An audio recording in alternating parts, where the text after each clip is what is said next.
Nataka nilete ujumbe siku ya leo, na nataka niongee juu ya uaminifu.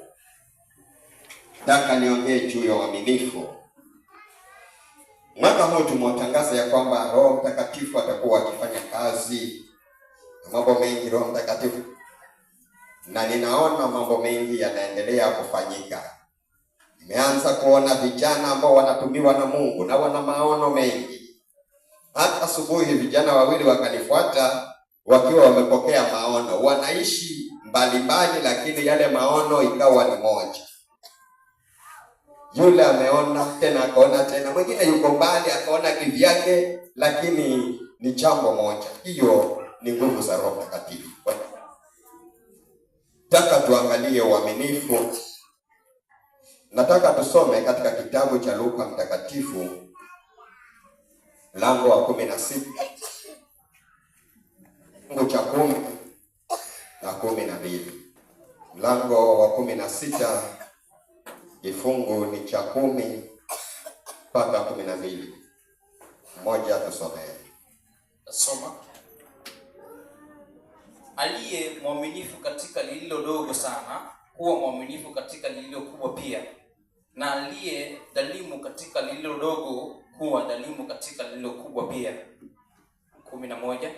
Basi kama nyinyi hamkuwa waaminifu katika mali ya udhalimu, ni nani atakayewapa amana mali ya kweli? 12. Na kama hamkuwa waaminifu katika mali ya mtu mwingine, ni nani atakayewapa iliyo yenu wenyewe? Baba, katika jina la Yesu, Mungu ishie na kutawala, ninaliinua Baba mchana wa leo, nasema ni asante, maana Baba unaenda kunena nasi. Kwa jina la Yesu Kristo nimeomba na kuamini. Bwana Yesu asifiwe. Na juu ya uaminifu, tunapotazama hayo maandiko ya mchana wa leo, Yesu Kristo mwenyewe ananena. Bwana asifiwe. Amen. Hakutumia kiongozi, hakutumia wale mitume, alinena mwenyewe. Na alikuwa ameona watu wengi wanakosa kufikia malengo yao kwa sababu wamekosa kuwa waaminifu. Bwana asifiwe. Wengi walikuwa wakifanya mambo ya udhalimu, wengi walikuwa wakifanya mambo yasiyofaa, walikuwa wamekosa uaminifu. Na ndio maana Yesu alikuwa anataka kuwarekebisha, kwa sababu alitaka waingie katika njia inayoweza kuwafaa. Bwana Yesu asifiwe. Na ndio maana anasema aliye mwaminifu katika lililo dogo, huyo mtu ndiye anaweza kuwa mwaminifu katika lililo kubwa. Bwana asifiwe. Na anasema kama mtu amekosa uaminifu kwa lile lililo dogo, ni kwa njia gani anaweza kuwa mwaminifu kwa kubwa? Bwana Yesu asifiwe. Na tena anasema huyu mtu asiyekuwa mwaminifu, akiwa anaweza kushindwa na kuilinda hali yake, je, anaweza kuilinda ya mtu? Yaani mali yako imekushinda kulinda, lakini unataka ya mtu ufanye nini? Uilinde. Anasema utawezaje? So nataka niseme nini mchana wa leo? Yesu akiongea maneno haya alikuwa anawafundisha wanafunzi, kwa sababu alikuwa ameona hitilafu katika maisha. Watu wengi katika huu ulimwengu wamekosa kuwa waaminifu kwa yale mambo yaliyo madogo, na hivyo imesababisha Mungu anatunyima yale makubwa ambayo tunapokea. Maana hatuwezi kuyapokea yale makubwa kama madogo yametushinda. Bwana asifiwe. Kama mzigo wa kilo 2 huwezi kuubeba, utabeba wa kilo 15. Itawezekana? Si uwezo wa kilo 2. Hata wale wanaenda gym, anaanza na kilo 1 anainua, akiweza anapelekwa kwa kilo 5, akiweza anapelekwa kwa kilo 10, akiweza anapelekwa kilo 20, akiweza anapelekwa kilo 50, akiweza anaanza kuinua 100, akiweza anapewa kipana maji aninue, anaenda viwango, kwa sababu huku chini ameweza. Bwana Yesu asifiwe. Kama wale wanaenda gym, si hivyo? Ni wakati wanaenda gym. Nijue nina protection kali. Wakati wanaenda gym. Hawaendi gym, hamtaki tizi. Unajua watu wengine wanafikiria ukiokoka kwenda gym ni dhambi. Wengine wanafikiria hivyo. Sasa mimi nimeokoka alafu niende gym hata itakuwa ni tizi. Si dhambi. Kwani umetukana mtu kwa sababu umeinua chuma? Kwani umetukana mtu? Umedhulumu? So kama unataka kwenda gym, nenda gym. Hiyo si dhambi. Na anasema kama utakuwa mwaminifu kwa madogo, sometimes unaweza kupata mtu katikati ya watu hawezi kufuata kile kitu ambacho Mungu anataka kifanyike. Mara nyingine mtu anaweza kuwa si mwaminifu hata kwa ibada. Bwana asifiwe. Watu wanakutarajia siku ya ibada, umeingia ibada, lakini siku hiyo kwa sababu ni jambo dogo unaliona kwamba halina msingi, uende usiende hauna shida, siku hiyo ndio siku unatoa nguo ufue. Hukufua Jumatatu, hukufua Jumanne, hukufua Jumatano, Alhamisi, Ijumaa, Jumamosi, Jumapili asubuhi tena unaamka kuchelewa. Umekosa kwa mwaminifu. Bwana asifiwe. Watu wengine wanakosa kuwa waaminifu. Ile siku ya ibada ndiyo siku anaenda kumsalimia shangazi, na anakosa ibada kwa sababu si mwaminifu. Na Yesu anasema kama huwezi kuwa mwaminifu kwa madogo, basi hakuna njia unaweza kuwa mwaminifu kwa makubwa. Akisema hivyo anamaanisha nini? Anamaanisha ya kwamba kama kidogo umepewa kimekushinda, hakuna njia ya wewe kupewa kikubwa kile ambacho unakiomba. Bwana Yesu asifiwe. Watu wengine katika ulimwengu anaweza kuishi bila pesa, lakini ile siku akipata hata 2,000 zenyewe hapo nyumbani haonekani. Kama ni mama ataanza kulalamika, mzee amepotea kwa sababu ya 2,000 tu alizozipata. Ile pesa kidogo anapokea vinamtia wazimu. Nyumbani haonekani, huko mitaani kwa sababu kuna pesa ndogo amepata. Kukosa uaminifu. Bwana Yesu asifiwe. Wamama pia ile pesa ndogo anapata ndio hapo nyumbani haijulikani kabisa. Ukimuuliza anakwambia nimecheza chama. Hakuna chama amecheza. Kukosa uaminifu. Mungu anasema itakuwaje upewe makubwa kama madogo yanakuletea shida? Umekosa kuwa mwaminifu kwa yale madogo. Hayo madogo, hicho kidogo ambacho umepewa, hiyo 10,000 ambayo umepokea imekufanya wazimu. Mara uko klabu, mara uko huku, mara umepigana na watu, mara umemtandika makofi yule mama, maana umetia mfukoni 10,000, halafu bado unalia wataka laki. Biblia inasema haiwezekani kama ile ndogo imekosa kutunzwa, imekosa kuwa mwaminifu kwa kile kidogo. Bwana Yesu asifiwe. Si wengine wakipata pesa ndio wanapotea nyumbani. Wakipigiwa simu amezima simu. Akija ukimwona ametulia nyumbani hana. Lakini kama humwoni nyumbani anacho. Akiishiwa yuko nyumbani ananyenyekea. Sasa Biblia inasema huyo mtu atabaki kunyenyekea, maana atakosa kikubwa, ataendelea kukosa ili aendelee kubaki pale, maana kidogo kimemshinda. Bwana Yesu asifiwe. Nipata kidogo, yuko klabu, yuko huku, amepiga watu, amekanyaga watu. Nilikuwa na mtoto wa shangazi ambaye alikuwa ni mwalimu wa secondary. anafundisha. Wakati huo haikuwa inaitwa STEM, lakini anafundisha STEM, maana alikuwa anafundisha maths na physics. Sasa hiyo ni STEM. So kwa mwalimu, lakini akipokea mshahara hata kanyaga hapo shule mpaka uishe, ndio huyu anakuja sasa anataka kufundisha, akafutwa. Maana kidogo hatuwezi. Bwana Yesu asifiwe. Sasa ni vizuri kile kidogo ambacho kiko katika uwezo wetu tuweze kukihimili, tuweze kukitunza. Wengine kile kama unapata pesa kidogo na inakushinda kutoa fungu la 10, je, ukipewa nyingi utaweza?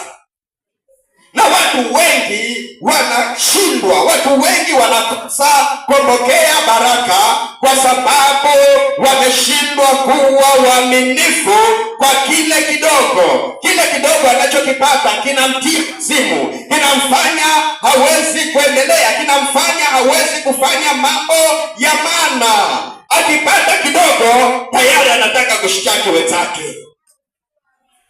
Nenda kushtaki, kama ni polisi nitampa pesa, kama ni chifu nitampa pesa, na wewe nitakutia ndani kwa sababu amepata 20,000. Alafu anataka milioni. Bwana Yesu asifiwe. Biblia inasema haiwezekani wakati umekosa kuwa mwaminifu. Wakati huwezi kutunza kile kitu kidogo, hauwezi kupewa kitu kingine kikubwa, na kama kidogo kimekushinda. Na ndio naona hata haya makanisa, wakati watu wanafanya uchaguzi, ukienda kwa national na unataka kuwa kiongozi wa national, labda unataka kuwa president wa Baptist ama secretary, kwanza wanaangalia, je, kwa association kuna siku ulikuwa na kiti? Kulikuwa una kiti huko chini na umekitunza? Je, ulipanda? Je, ulifika mahali ndio uweze kuongoza wengi? Kwa sababu huwezi kupokea kingi kama kidogo kinakushinda. Ni mpaka tuwe waaminifu. Chochote ambacho Mungu amekiweka ndani yetu, kama ameweka huduma ndani yetu, tuwe waaminifu na ile huduma ambayo Mungu ameiweka katika maisha yetu. Na tunapokuwa waaminifu kwa ile huduma ndogo, ndio Mungu anaweza kukupa huduma kubwa. Ikiwa watu 5 uliowekewa uwalinde wamekushinda na unataka kutunza watu 50, haitawezekana. Ni mpaka uweze kutunza wale wachache ndio uweze kupanuka na kuendelea. Bwana Yesu asifiwe. Anasema haiwezekani kama kitu kidogo. Ikiwa tu unapeleka pikipiki imekushinda kupeleka pesa ya tajiri, ukipewa gari. Haya maneno ambayo Yesu anayaongea. Anasema ni mpaka tusimame katika uaminifu kwa kila jambo. Wakati unahitajika kufanya jambo, ulifanye kwa uaminifu. Hata pale mahali umeajiriwa, uwe mwaminifu, ndio utaweza kupanda katika viwango vingine. Hata hapa kanisani uwe mwaminifu, ndio utaweza kupanda katika viwango vingine. Hata mbele za Mungu uwe mwaminifu, ndio utaweza kupanda viwango vingine. Maana anasema kama wewe ni dhalimu, huwezi kupewa kitu kilicho kikubwa ili ukilinde. Na ndio maana watu wengi wanaishi katika maisha ya kuhangaika kwa sababu wamekosa kuwa waaminifu. Bwana Yesu asifiwe. Sometimes hata kanisani unaweza kuona mtu amekula Monday, amekula vizuri, Tuesday, Wednesday, Thursday, Friday, Saturday, Sunday, amekula vizuri, anavaa vizuri, anatembea vizuri, anakaa vizuri, ana simu nzuri, ina credit ya kutosha, ina bundle ya kutosha, lakini wakati akija mbele za Bwana ataleta shilingi 10. Alafu mtu huyo anageuka na kumwomba Mungu, we Mungu nataka shamba, we Mungu nataka gari, we Mungu nataka hii, we Mungu nataka hii. Hivi vitu haviwezekani kama vile vidogo tunapewa vimetushinda kuwa waaminifu navyo. Bwana Yesu asifiwe. Kuna gari ya shilingi 20. Kuna shamba la shilingi 20. Bwana Yesu asifiwe. Haleluya. Kuna nyumba ya shilingi 20.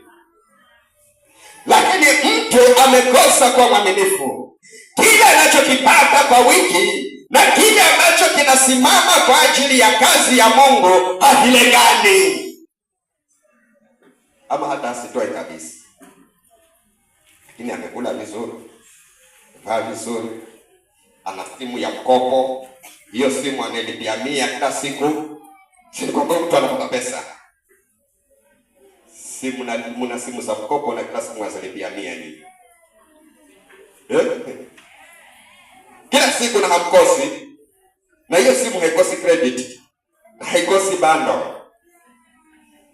Lakini wiki nzima unamtilia Mungu shilingi 10, halafu unageuka. Namwambia Mungu nataka gari, Mungu nataka ndege, Mungu nataka nyumba, Mungu nataka shamba. Inati kama crazy.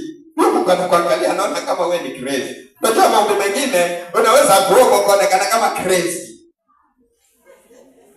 Bwana Yesu asifiwe. Sio unaonekana kama crazy. Hapo piga kelele unaomba. Biblia inasema sometimes maombi mengine yanaonekana kama kelele mbele za Bwana. Yaani Mungu badala asikie anasikia kelele. Na ndio maana Yesu anasema haitawezekana wakati tunakosa kuwa waaminifu kwa mambo yale madogo. Pale nyumbani unapokaa umekosa uaminifu na jamii yako, umekosa uaminifu na mke wako, umekosa uaminifu na mume wako, umekosa uaminifu na wazazi wako, lakini bado unaitisha mambo yaliyo makubwa. Maandiko yanasema haitawezekana. Ni mpaka pale chini ulipo uanze kuwa na uaminifu, na unapokuwa mwaminifu pale ulipo ndio Mungu ataanza kukuinua ili uwe mwaminifu kwa mambo yale makubwa ambayo unayaomba. Bwana Yesu asifiwe. Yale mambo makubwa, maana kila mtu anataka mambo makubwa. Siku nyingine nikawa nauliza watu, lakini nauliza mmoja mmoja. Je, ukipewa gari leo? Anasema nitashukuru Mungu. Ukipewa nyumba? Akasema nashukuru Mungu. Ukipewa hivi, na wanasema wanavitamani hivyo vitu. Nyinyi pia mwavitamani. Mwavitamani pia. Mwatamani kuishi nyumba nzuri, si ndio? Tiles na tarazo, gani ni hivi? Mafundi. Tarazo ndio gari. Kwa hivyo ukiishi ya tarazo ndio unaishi maisha mazuri zaidi. Naumi. Wataka ya tiles, wataka ya tarazo. Ya tarazo.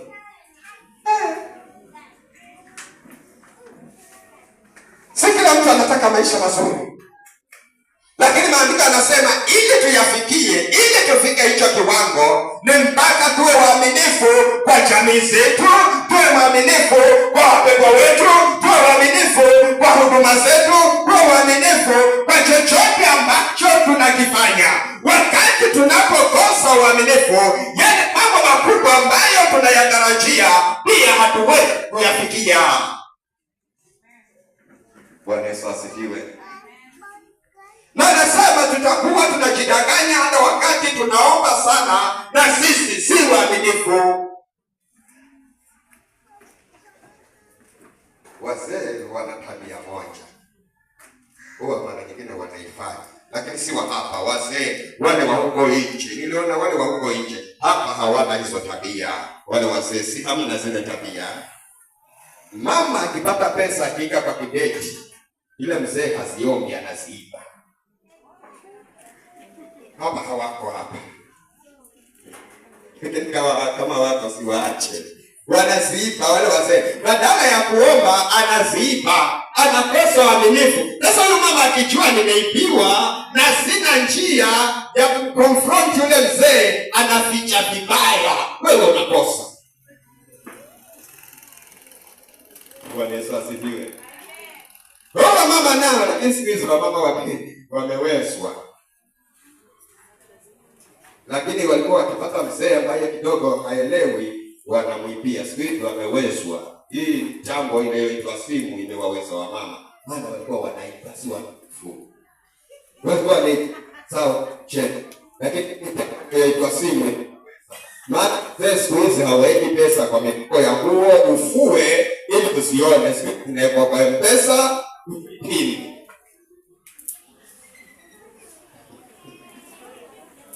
Wakawezwa.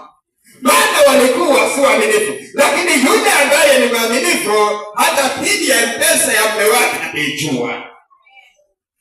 Hao naongea na mama mmoja pale kwako. Ana biashara kubwa kabisa huyo mama. Na nikamuuliza, mama, una biashara hii lakini simuone bwanako akija hapa. Anasema nikasirika, maana wakati wote alikuwa akija ni mlevi ninaiba. Kija ni mlevi ninaiba. Kija ni mlevi ninaiba. Sasa akaja akagundua, sasa akawa anaweka kwa pesa kwa sababu hivi tena. Hata hii biashara nimefungwa na pesa za kuiba kutoka kwa bwana. Ukosa uaminifu. Bwana Yesu asifiwe. Na sasa yule mzee ana pesa lakini mama asipati tena. Maana zinawekwa wapi? Kwa pesa na kuna pili. Kwa hiyo haijui. Hawezi kupanua kazi yake.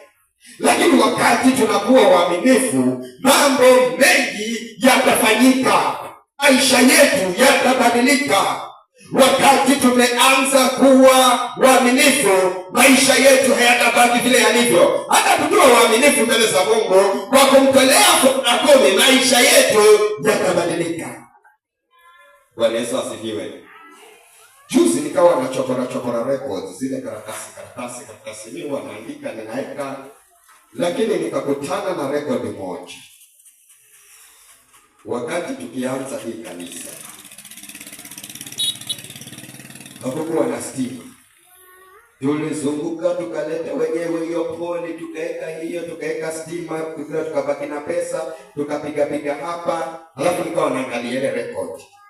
Kapata kuna watu tisa ambao walituka 100,000, hao watu 9 wakati huo. Alafu nikaanza kufuatilia maisha yao, wote wako sawa. Bwana Yesu asifiwe. Sijui bado iko pale ile record, lakini niliona mahali nikapata watu 9. Wamama wa 4 na wazee walikuwa 5. Wakang'ang'ana huo wakati kanisa linaanza. Hao wakatupa laki. Kila mmoja alitoa 10 ndaba. Halafu nikaangalia nikaona tangu kanisa lianze hakuna mchango ametoa mpaka leo. Na naomba mpaka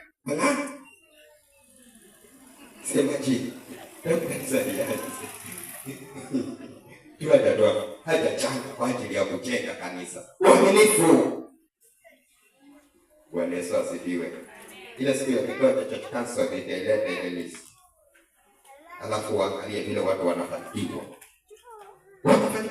Watu hapa kwa sababu wamekuwa waaminifu. Na Biblia inasema kama utakuwa mwaminifu kwa kile kidogo unachopewa, leo hii mshahara wako ni 10,000, na unapokuwa mwaminifu baada ya mwaka utakuwa unapokea 30 na kuendelea mbele. Kwa sababu Biblia inasema aliye mwaminifu kwa kile kidogo, Mungu atamwongezea na atamfanya mwaminifu kwa yale yaliyo makubwa.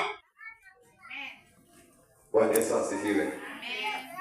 Lakini kama kidogo unapiga watu, kidogo unatukana watu, kidogo umefika huko, alafu bado naomba zaidi, haitawezekana. Maana ni mpaka uweze kile kidogo.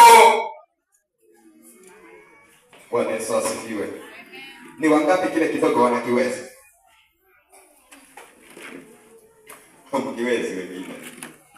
Kile kidogo, yale mambo madogo, zile ibada ndogo, Mungu anaweza kukupa tu hata kazi na bado ni ambayo unaweza kujipanga, lakini ukakosa ibada zote.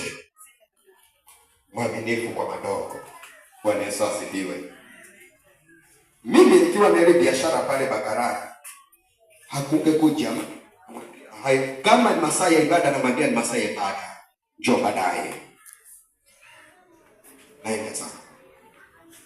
Si kila mkija kwa napata. bado. Lakini kila mkija mtakosa ibada zote, lakini ile siku ukikanyaga utanipata. Na ndio maana hata ukija ibada ya asubuhi utanipata. Na ndio maana leo niliporauka nikaona kumbe nikaona wale waaminifu hawakuja, wale wengine tungewakosa. Bwana Yesu asifiwe. Ingia tayari, kaangalia asha za kuna Nizia na Alex wanafunga ndoa. Bwana Yesu asifiwe. Kapanga viti tayari, kamaliza. Kaangalia kama Florence atakuwa amefika, kumbe Florence alichelewa shule jana. Amechoka.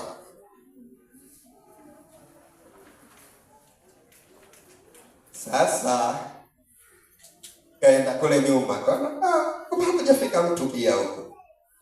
Kabidi nianze kujaza maji. Na wengine hawaviwezi hata vile na mimi hata hawaviwezi. Kama hawaviwezi. Sasa katika asubuhi naongea na Geoffrey, anashtuka. Mambo madogo tu. Hata makubwa mnayaona. Maana Biblia inasema kama utakuwa mwaminifu kwa yale madogo. Hata wale vijana ambao wana wachumba. Sasa ule mchumba wako wewe si mwaminifu naye. Na bado anataka akuoe, atakuacha tu. Namwambia kutumia nyumba na huilupi nyumba. Maana unalala kwa babako. Akigundua kwamba mtu na zila, anachana na wewe. Umemwambia nitumie credit na hata humpigii. Hiyo credit anakutumia tena yeye akupigie. Basi wapigia nani? Kukosa uaminifu. Bwana Yesu asifiwe. Sivyo ndivyo mnafanya. Unaitisha hiyo credit na hutampigia. Yeye tena akupigie. Tena anakutumia na humpigie. Sasa umpigia nani? Mwisho anaona huyu. Wale vijana wanasema ananila ujinga bwana huyu demu, ananila ujinga huyu. Anaachana na wewe. Sijui ile jina la demu kama lilitoka wapi. Kuna mtu anajua historia lake. Tunajua historia hiyo demu. Noe. Ndio bado nyewe vijana mnaijua historia. Ilitokana na nini? Demu ni ya kitambo. Hebu nipe ile mpya nini? Wale anaitwa ni Becky.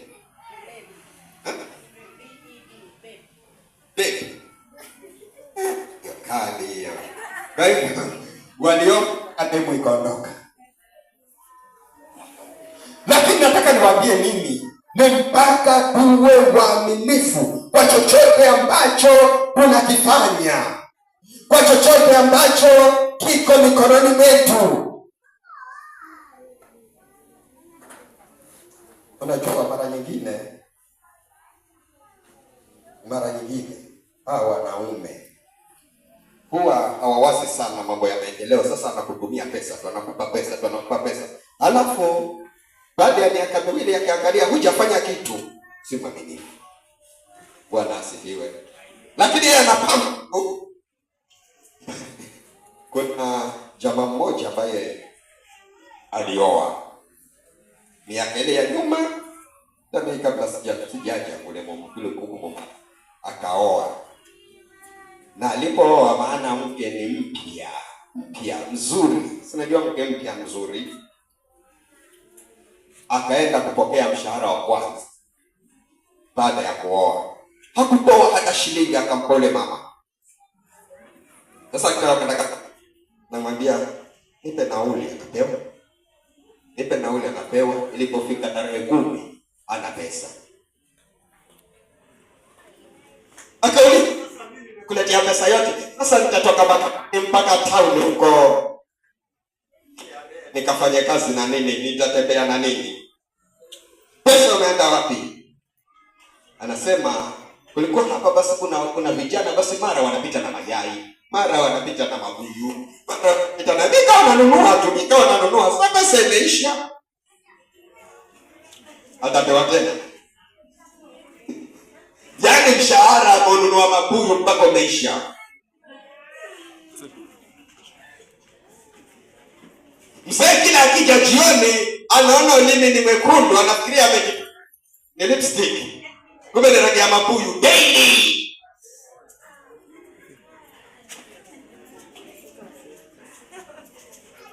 Biblia inasema kama unaweza kuwa mwaminifu kwa kile kidogo, hakuna njia unaweza kuwa mwaminifu kwa kikubwa. Huwezi kupokea kile kikubwa ambacho unakitaka, ni mpaka kile kidogo ukisimamie. Bwana Yesu asifiwe.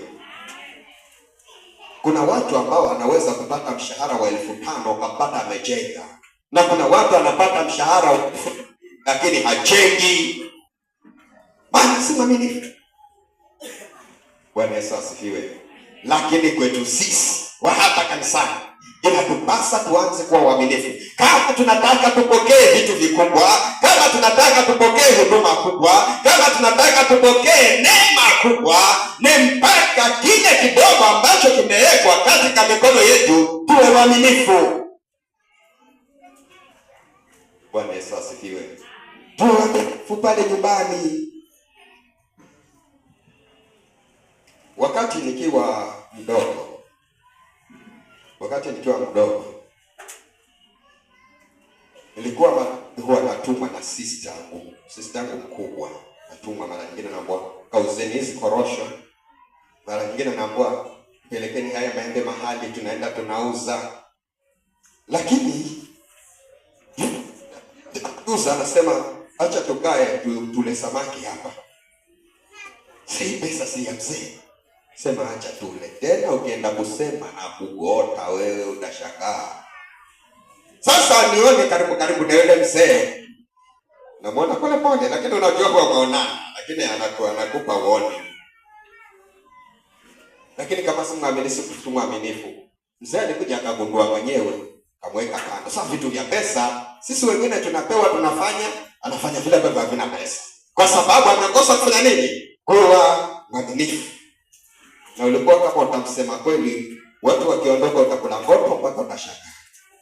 Alafu ni wewe na yeye. Bwana Yesu asifiwe. Kuna watu ambao wanalea watoto wasiokuwa wao, watoto wa mzee.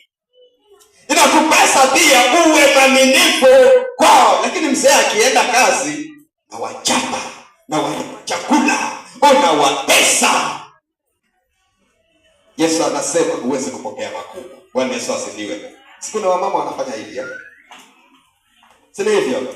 Wako kumwachia watoto. Maana wengine si wazee, wengine wana watoto. Hata hawa ambao hapa kanisani wanaweza kuwa hawasemi, lakini kuna labda wakiingia kanisani walikuwa na watoto, alafu ujogundue. Lana. Upate alikuwa na watoto 5 hapo Kilifi. Huko ambao wameletewa leo. Bado inakupasa uwatunze. Bwana asifiwe. Maana ni wako.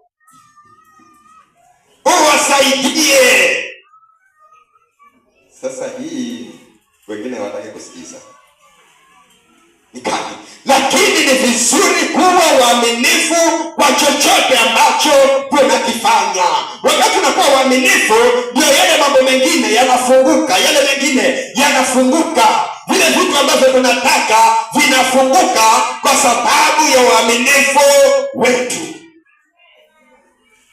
Bwana Yesu asifiwe. Lakini kama si waaminifu, hata kanisani kama si mwaminifu, utapanda ngazi, unabaki pale chini tu. Maana wewe si mwaminifu.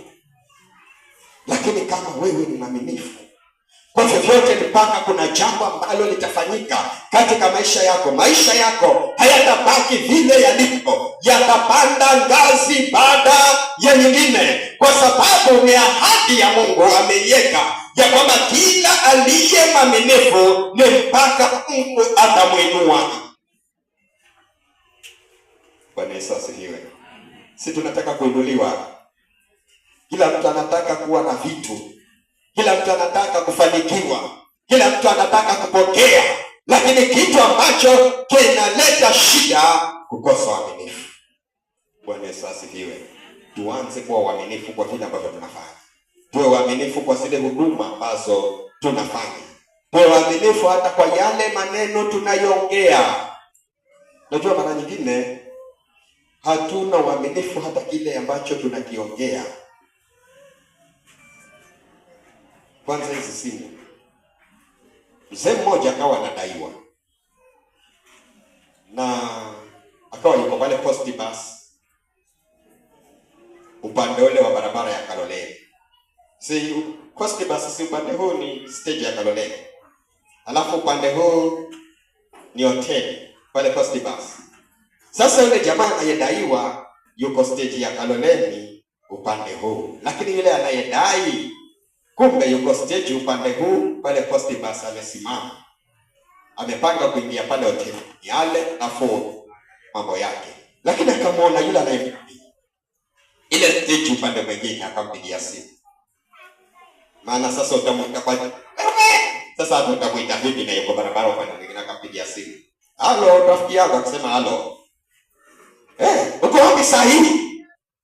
Ujua anadaiwa na alikuwa akitoroka bei. Uko wapi saa hii? Niko Nairobi hapa River Road. Najipanga, nafikiri jioni ndio nabuku gari narudi. Jamaa akasema, uko River Road.